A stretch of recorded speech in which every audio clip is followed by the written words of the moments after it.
Hello and welcome to another hardcore Nuzlocke. Today I want to attempt a run of Pokemon Emerald using only the ground type. That is not a ground type. Last time we did a run of Pokemon Platinum using only the water type, so if you guys want to check that out, hopefully future me puts a card in the thing right now. That's your cue, bud. You, editor guy. Me, future. I just hit my desk. Sorry. This is like the 10th time I'm recording this, so bear with me. Anyway, there are 9 unique evolutionary lines that we can choose from. One of these lines is a choice. When we get to the Safari Zone, there is a choice between either Rhyhorn or Phanpy, so can you guys guess which one I'm going to choose? Put your guesses in the comments below. There is a little bit of RNG that we need when entering the desert of Route 111. We can catch a Sandshrew, a Trapinch, or a Baltoy. I really want a Trapinch, so I'm hoping we catch a Sandshrew. That guarantees us a Trapinch in Mirage Tower, and we will get a Claydol later on. If we run into a Baltoy, it's a 50-50 shot in the Mirage Tower, and then one of the 2 lines we're not going to use. And I really want to use a Flygon. I think the Pokemon's cool. I also want to use a Sandshrew. Moving forward, there are going to be some very difficult battles in this run, so let's dive straight in. In Ruby, Sapphire, and Emerald, you get a rival, whether you choose to be Brennan or May. If you choose to be Brennan, your rival is May. If you choose to be May, your rival is Brennan, and then both have the same other rival, Wally, none of which you can name. So in my head, I named my rival Algorithm because we are trying to beat the algorithm both in-game and in real life. If you guys want to help me beat the algorithm in real life, you can do so. You can like the video, comment, subscribe. 20% of the people that watched last week's episode were from the subscription thing. That means 80% of you were not subscribed to the channel, and overwhelmingly 65% of people coming back to the video are return viewers. So if you think you're subscribed, go give it a check. You might not be. It doesn't cost anything and it helps out a lot. I do this as a side project. I'm having a lot of fun with it, and of course one day I would love for this to be my job. I do have a full-time job. We work anywhere from 40 to 80 hours with a little bit of overtime sprinkled in there for good measure. That's a trade joke. If you get it, you get it. I'm getting ready to travel for work as I typically do this time of year, so things are going to get even more hectic with me trying to get these videos out.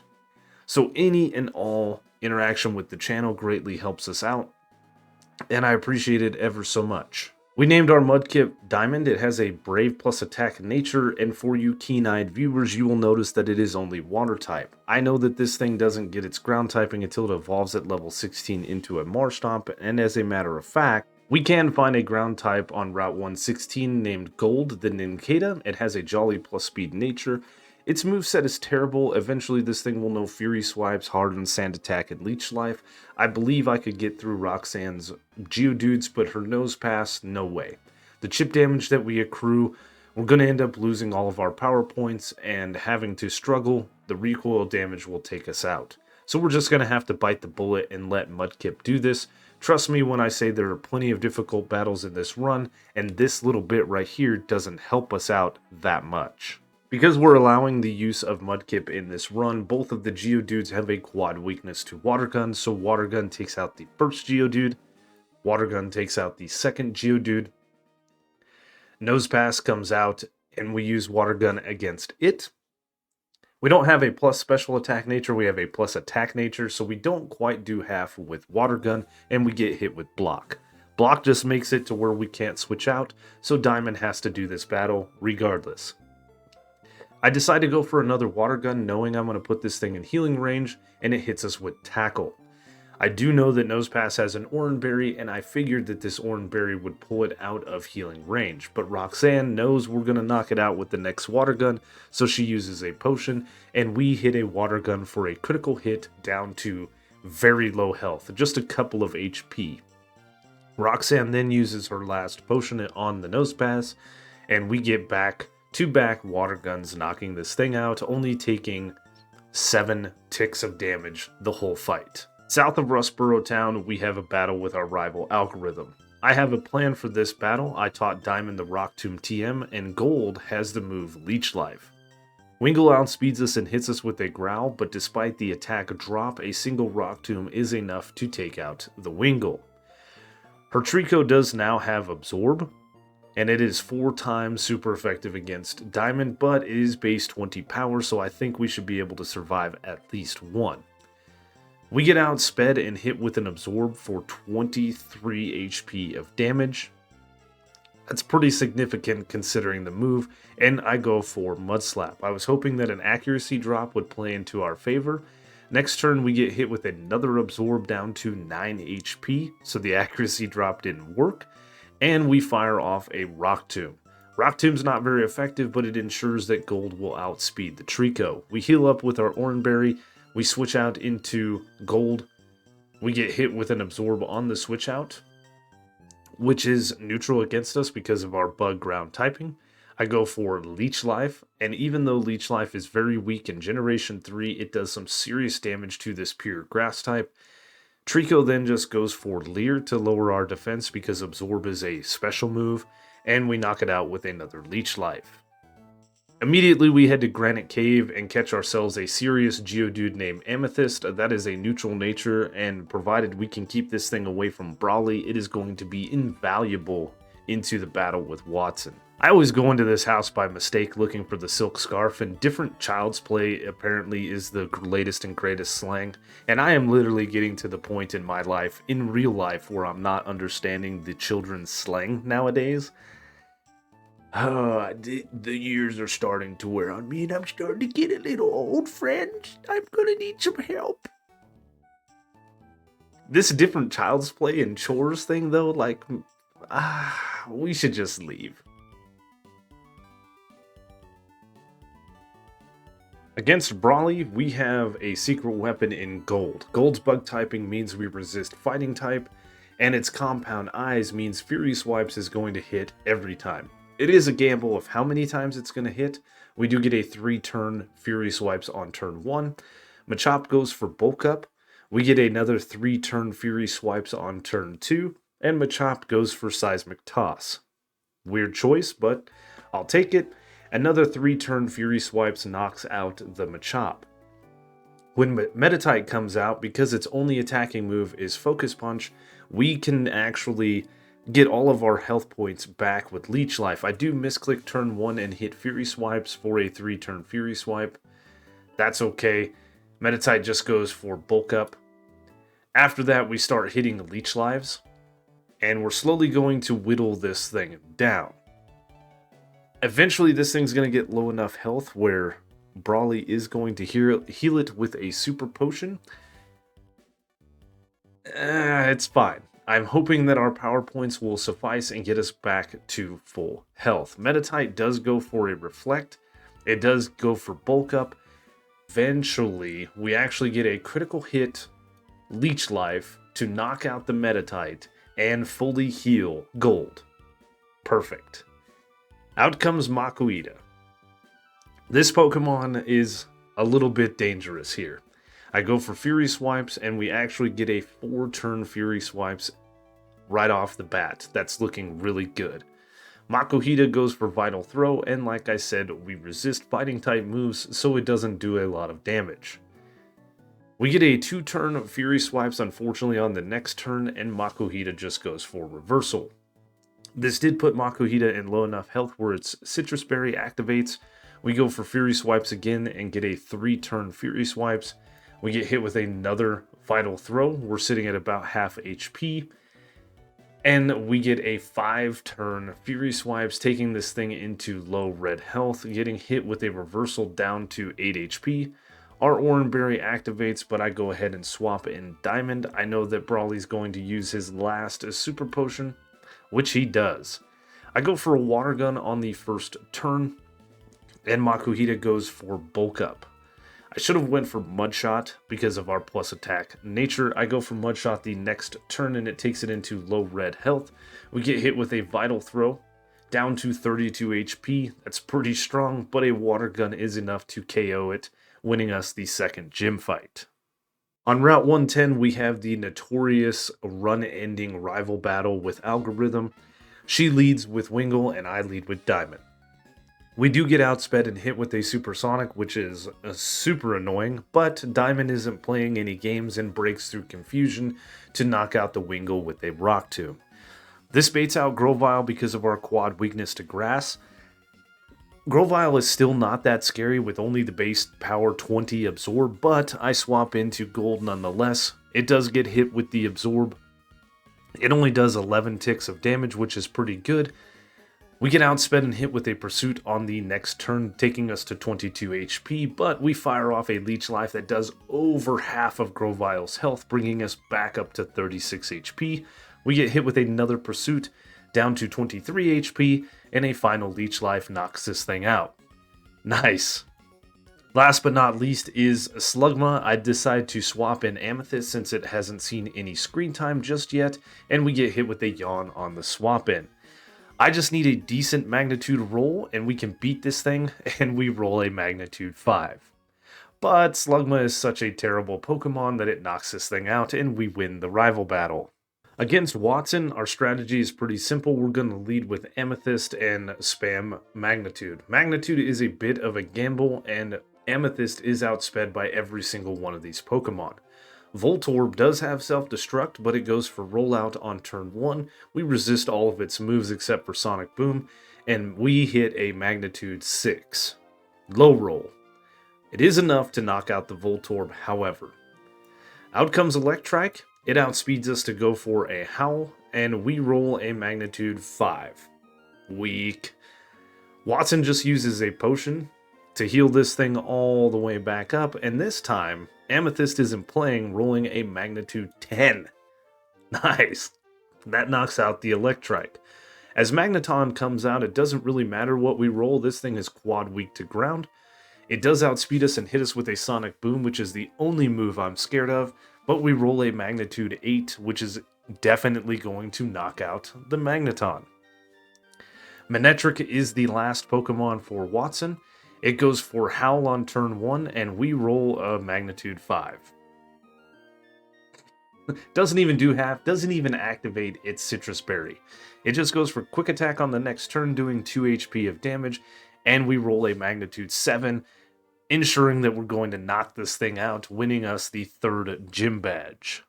On Route 112, we find a Numel named Cole. It has a quirky neutral nature, and it is nice to finally be getting some teammates on the team. It's only 4, but I'll take what we can get. The Team Aqua and Team Magma stuff that you have to do in Emerald is pretty trivial. Maxie and Archie really aren't that difficult to fight. By the time you get to their last battles, if you have an answer for their Crobat and their intimidating Mightyena, no big deal. What is important, however, is we remove the meteorite from atop of Mount Chimney here, and we take it to Fall Arbor Town, head to this house on the south end of town, and talk to Professor Cosmo. He was the guy at Meteor Falls that helped Team Magma get to the top of Mount Chimney, and he feels really bad for it, yada yada yada. I don't care, give me TM27 for return. For Flannery, it's pretty simple. Diamond knows Water Gun, 2 of her Pokemon are quad weak. We also have some ground type moves, should be relatively easy. First turn we go for Water Gun against the Numel, and it is just enough to knock it out with its quad weakness to water.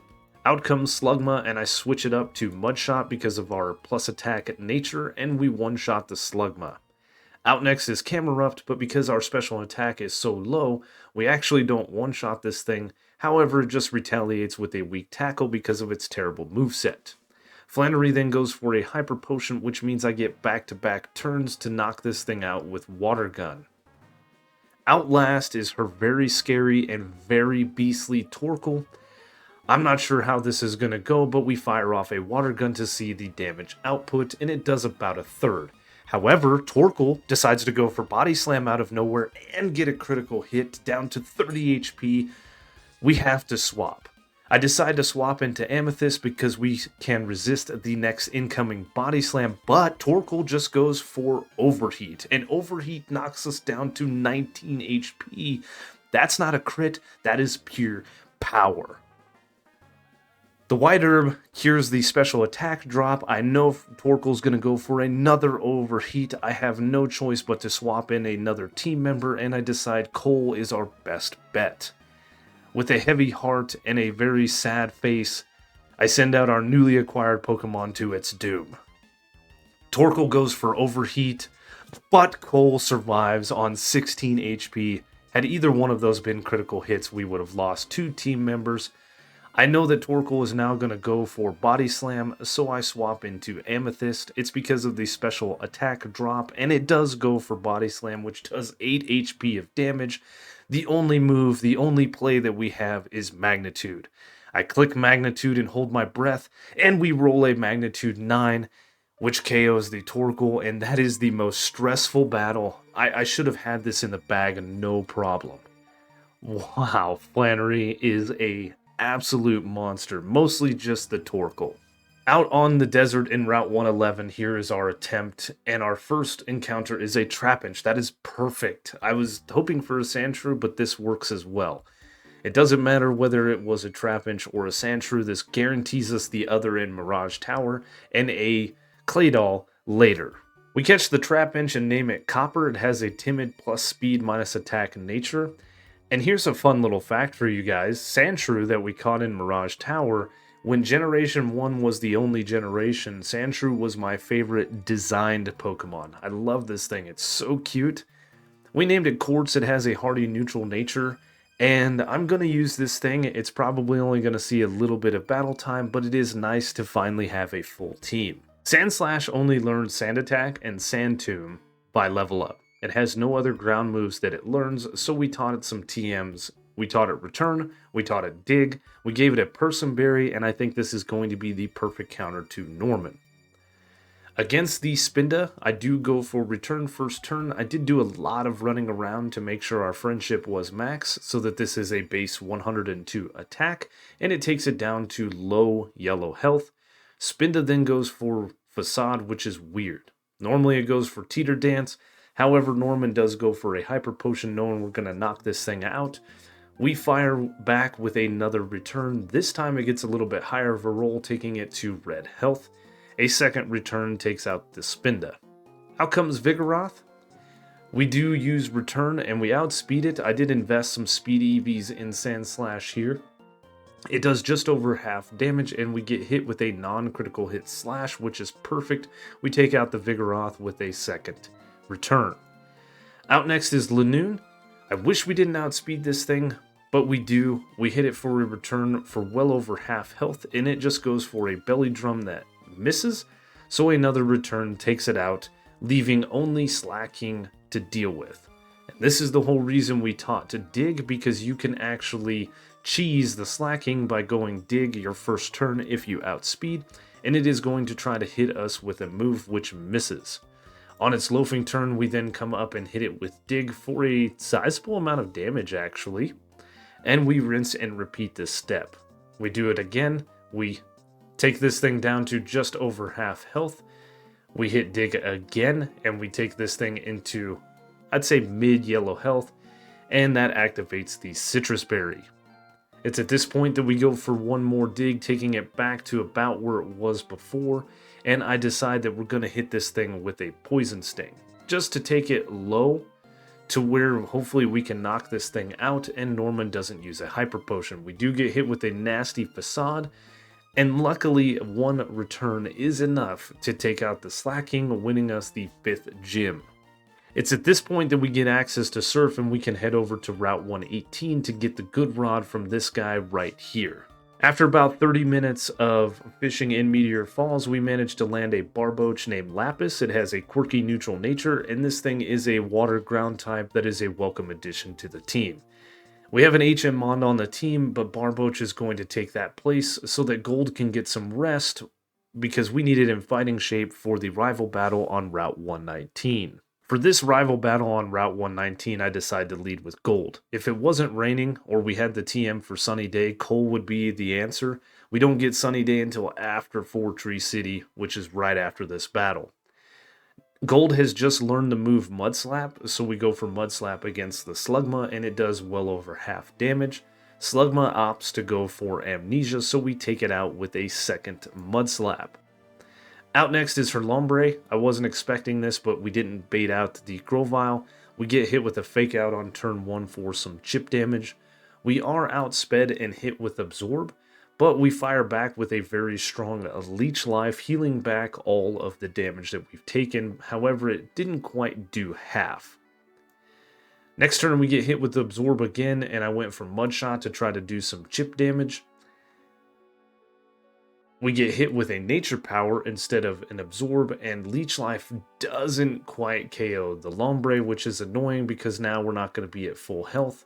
We get hit with a critical hit Nature Power, of course, and Leech Life does take out the Lombre, putting us at 46 HP going into the Grovyle. As the Grovyle comes out, we actually outspeed the Grovyle and hit it with a very nasty Leech Life for just over half, or just under half of its health. And it fires back with a Leaf Blade that does an insane amount of damage. It's at this point that I know Gold is not going to survive this fight.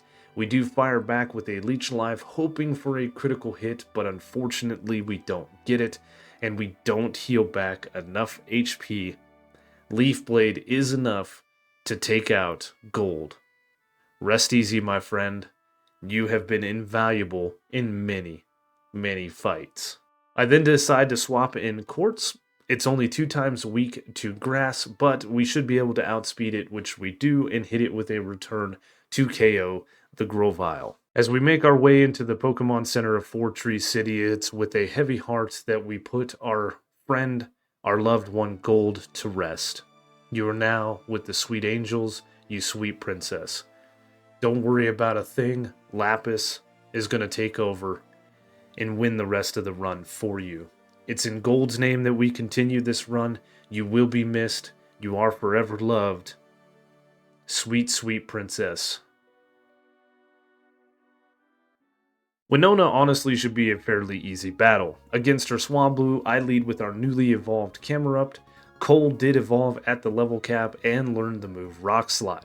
We go for Rock Slide, it connects, and it is enough to one-shot the Swablu. Because of our quad weakness to water, this baits out the Pelipper. Immediately I swap into Marshtomp, and Pelipper just went for Supersonic, which missed. That's really random. Pelipper then starts its shenanigans with a Protect. It hits us with a very weak Water Gun, and we get a critical hit Rock Tomb down to red health. This forces Winona to use a Hyper Potion. We hit it with another Rock Tomb, which doesn't quite do half health, annoyingly. We hit it with another Rock Tomb down to deep in the red, and we get hit with a Supersonic finally. But Diamond once again doesn't care about Confusion because we break through Confusion to knock out the Pelipper with a Surf. We bait out the Tropius because of our quad weakness to Grass. I know it's going to go for Solar Beam, so I swap into Cole. On the switch in, Tropius sure enough is going for Solar Beam, but we taught Cole the TM for Flamethrower, so we one-shot it with a nice Flamethrower. That one was for Gold. Out next is the Skarmory. The whole reason that we have Camerupt on the team with the Flamethrower TM. We do get outsped and hit with a Sand Attack annoyingly, but once again Cole is still ravaged by his lost friend and breaks through the evasion strats to KO the Skarmory with a single Flamethrower. Last for Winona is her Altaria, who I know is going to use Earthquake, so I swap in Lapis, who eats up the Earthquake no problem. We then fire off a quad effective Ice Beam, one-shotting the Altaria, winning us the 6th Gym Badge. As we step into the Pokemon Center in Lily Cove, Cole sees Algo out of the corner of her eye and makes a beeline straight to the department store, out for blood, out for revenge, out for gold. Against the lead Tropius, Cole fires off a beastly flamethrower, knocking this out in a single attack. Now Cole has made a best friend in Diamond since the loss of her best friend Gold, and calls upon the help of Diamond because of the quad weakness to water from Pelipper. Pelipper is going for its typical protect strategies, so it takes a little while, but eventually we connect with a Rock Tomb, dealing just under half health.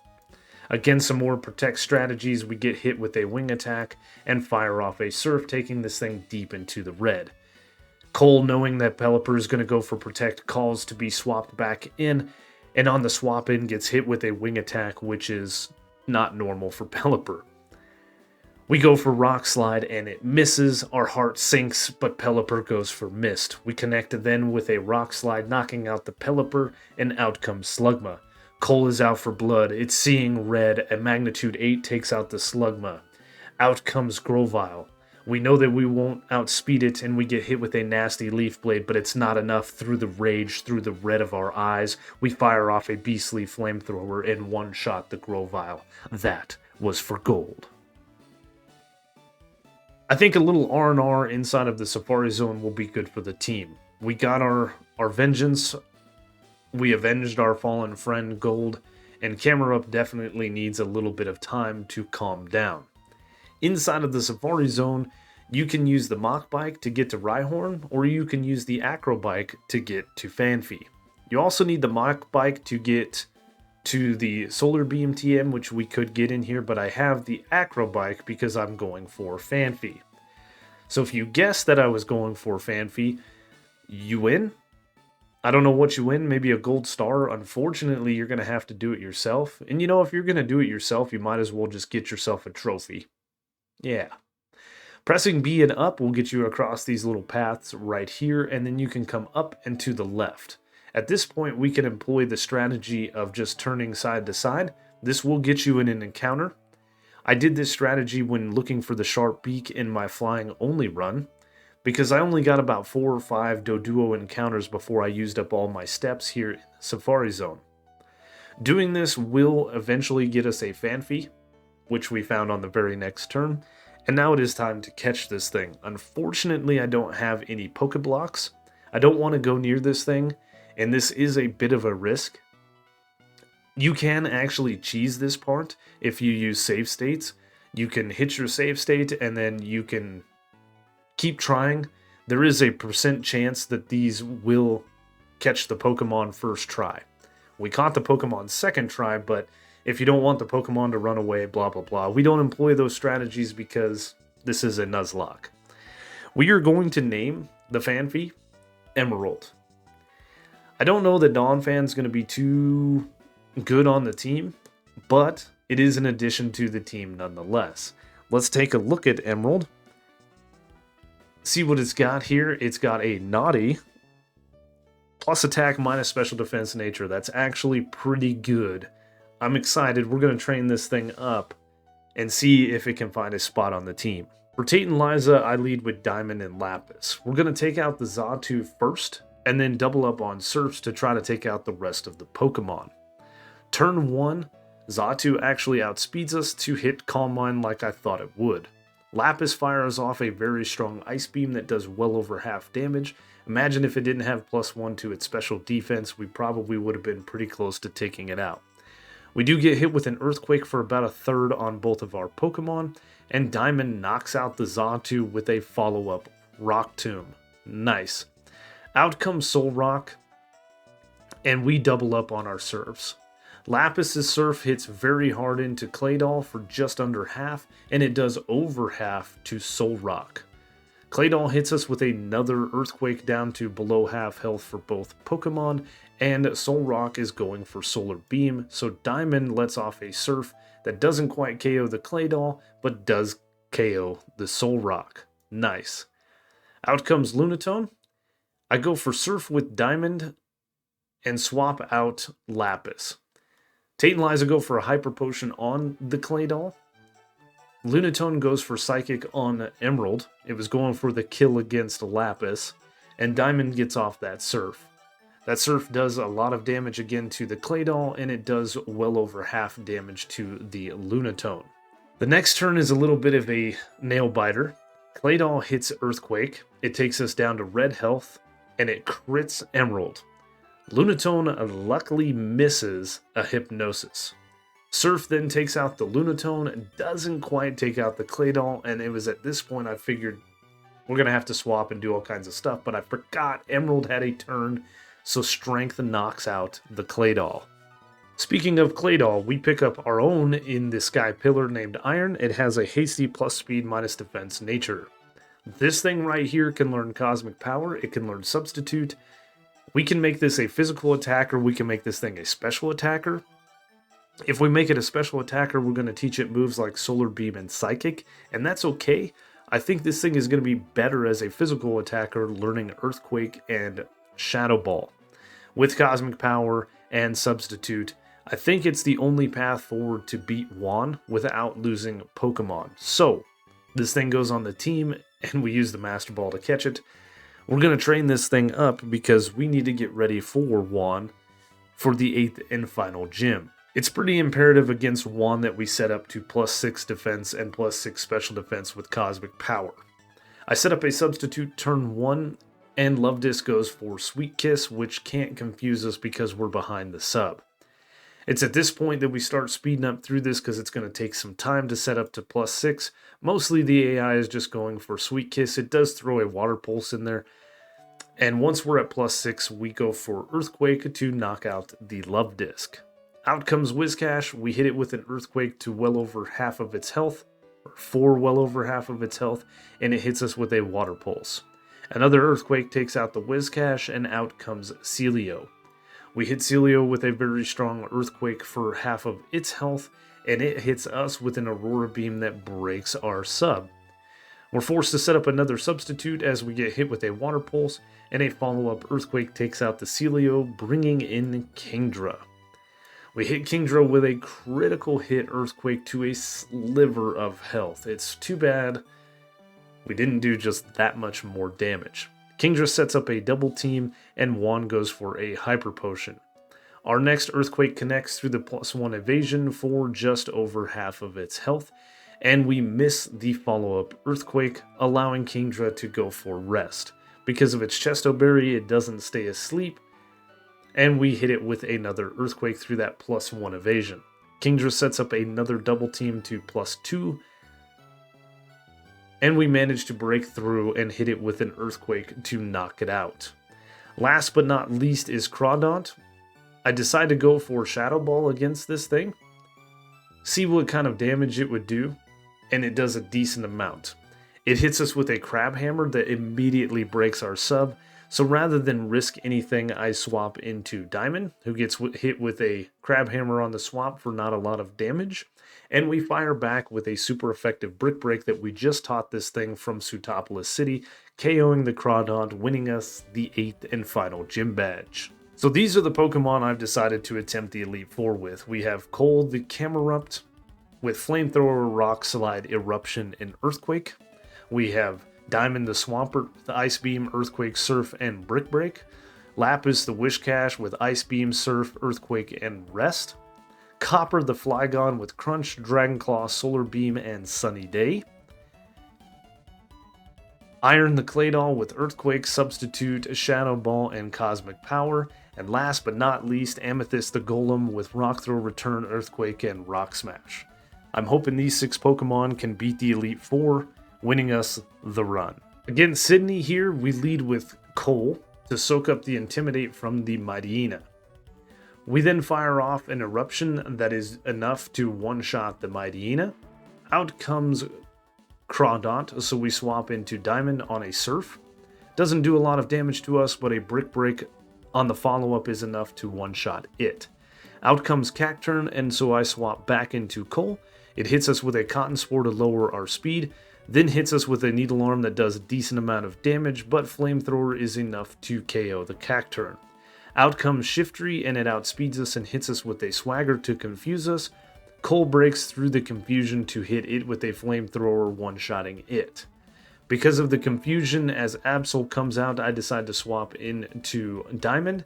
Diamond gets hit with a Rock Slide on the swap, and then Absol goes for Swords Dance, but a Brick Break cleanly KOs the Absol, beating the first Elite Four member. I lead with Copper against Phoebe. Her Dusclops does like to go for Protect, which it does turn 1. Turn 2, we hit it with a Crunch, which doesn't quite KO it, however, the Curse that it decides to use does knock it out. Because Curse does 1/4 of your health every turn, I swap out Against the next Dusclops, this one also has Ice Beam, so I swap into Diamond. We get hit with Ice Beam on the swap in, and we go for Earthquake, which does about 75% of its health, and we get hit with a Shadow Ball. Citrus Berry heals it up a little bit, and a follow-up Earthquake takes out the second Dusclops. Out comes Bayonet, so I decide to swap back into Copper. We get hit with a Shadow Ball. A Crunch on the next turn cleanly one-shots the Bayonet. Now, as Sableye comes out, I know that Crunch is neutral against it, so I figure Dragon Claw will do more damage because of the stab bonus. Dragon Claw does do over 50% of its health, not quite KOing it, and we get hit with a Shadow Ball down to 39 HP. A follow-up Dragon Claw takes out the Sableye, and I know that we can one-shot the last Bayonet with a Crunch, which we do, winning us the second Elite Four battle. The strategy for Glacia is simple: Brick Break on Diamond. I could use the Rock-type moves on some of the other Pokemon, but Rock-type moves are inaccurate. We fire off a Brick Break against her first Celio, and it is enough for a one-shot. Her first Glalie comes out, and we fire off a Brick Break, which is enough to one-shot it. Her second Celio comes out, and we fire off a Brick Break, but it gets a little bit of a low roll and doesn't one-shot it, so Celio sets up the Hail. Glacia then goes for a full restore, and we fire back with a Brick Break that gets a critical hit this time to knock out the Celio. Out comes her second Glalie, and we fire off a Brick Break that cleanly one-shots it, leaving just Wall Rain and a little bit of Hail chip damage. Wall Rain comes out, and I'm sitting at 159 HP as we go for Brick Break that does about 80% of Wall Rain's health. Wall Rain then goes for a Resisted Surf, and after the Citrus Berry and the Hail Chip, I'm sitting at 86 HP, and Wall Rain is sitting at about a third. That is enough for a KO with one more Brick Break, winning us the third Elite Four battle. There's a couple of different options going against Drake, but I decide to lead with Flygon against his Shelgon. Shelgon likes to go for Protect, which it does turn 1. Turn 2, it tries to go for Protect again, but it fails, so we knock this thing out with a single Dragon Claw. Next up is a mirror battle, Flygon v Flygon. We prove to be the superior Flygon by outspeeding and knocking it out with a single Dragon Claw. Out comes Altaria, and I know this thing has Dragon Breath. We go for Dragon Claw, putting it deep into the yellow health, but it just goes for Dragon Dance. Drake then uses a full restore, and we get back-to-back Dragon Claws, knocking out the Altaria, bringing out Kingdra, and this is what I wanted Copper for. Copper fires off a Dragon Claw, taking Kingdra deep into the red health, and Kingdra just fires off a Dragon Dance. Drake then goes for its second and final full restore. We get back-to-back Dragon Claws to knock out the Kingdra. I can't believe we outsped it. We are in the Salamence battle with a full Copper. We get hit with the Intimidate, which doesn't matter, and we fire off a Dragon Claw. We outspeed the Salamence, and we take this thing deep into the red health. It fires off a Dragon Claw of its own and takes us deep into the yellow health at 51 HP. Its Citrus Berry heals him up a little bit, but it doesn't matter because Drake is out of potions. A final Dragon Claw wins us the Elite Four. Amazing. Against Juan, I honestly don't think we need to set up with Claydol and try to use Cosmic Power strats. I think we can beat him head on, but we're gonna lose some teammates. Against the Wailord, I immediately fire off an Earthquake because it has a very strong move in Water Spout, and we get a critical hit to knock out the Wailord. So even if I wanted to do setup strats, it doesn't matter. This baits out Ludicolo because of our quad weakness to grass, and I swap into Coal. Ludicolo goes for Leech Seed, which is annoying. It then sets up a double team, but we break through that +1 evasion to hit it with a fairly strong Flamethrower. We get hit with a Surf on the next turn, which knocks out Coal. I knew that was going to happen, and I swap into Copper. We outspeed and go for a Dragon Claw, which gets a critical hit, knocking out the Ludicolo. Very nice. This baits in the Tentacruel with Ice Beam, so I swap into Whiscash. We get hit with an Ice Beam, and then Tentacruel goes for Toxic. That's fine. An Earthquake is enough to cleanly one-shot the Tentacruel. Out comes Whiscash for a mirror battle. I go for Earthquake against his Whiscash, and it doesn't quite do half health. We get hit with an Earthquake of his own that takes us down to 65 HP, and then we get hit with a little bit of poison damage down to 43 HP. I decide to go for an Ice Beam to not put Whiscash in healing range, and it knocks us out with a follow-up Surf. I swap into Iron, who cleanly takes out the Whiscash with an Earthquake, and out comes Melodic. I use Earthquake against the Melodic for just over half health, and it hits us with a Toxic. I'm not quite sure if Earthquake will take this thing out, so I decide to go for Shadow Ball on the next turn, and Melodic goes for Recover. I then go for another Earthquake, taking this thing into red health, and it takes us down to 2 HP with Surf, but the poison damage takes us out. Melodic heals up a little bit with its Citrus Berry. As Diamond comes out, it hits us with a Surf, and we hit it with a Stab Earthquake to knock out the Melodic, bringing out Wallace's final Pokemon, Gyarados, and I actually have a strategy for Gyarados. We get hit with Intimidate, I go for Ice Beam, and Gyarados goes for Earthquake. That's not what I want to see. I want to see a Hyper Beam. Low enough health, it should use Hyper Beam. I go for Ice Beam again, taking this thing down to half health, and Gyarados goes for that Hyper Beam. That is exactly what I wanted to see. He does knock out Diamond, which is unfortunate, but we can bring in the one Pokemon who hasn't seen any screen time since Watson Amethyst. And provided we don't miss with Rock Throw, we win. Rock Throw is clicked, Gyarados has to recharge, Rock Throw hits, and that's the battle. That's the Elite Four. We beat a Water type champion with a team of ground types. We beat the entirety of Hoenn with only ground types. This is probably one of the most fun I've ever had with a run, using these different ground types. A lot of these Pokemon here, other than Swampert and Golem, I have never used. I've used Sandslash in a couple of playthroughs on my own, but it's not a great Pokemon, so it never stayed on the team very long. I tried to use each and every one of these guys in one way, shape, or form. I think Donphan was the only Pokemon that didn't see a lot of screen time, and I just couldn't see bringing it to the Elite Four. This team won.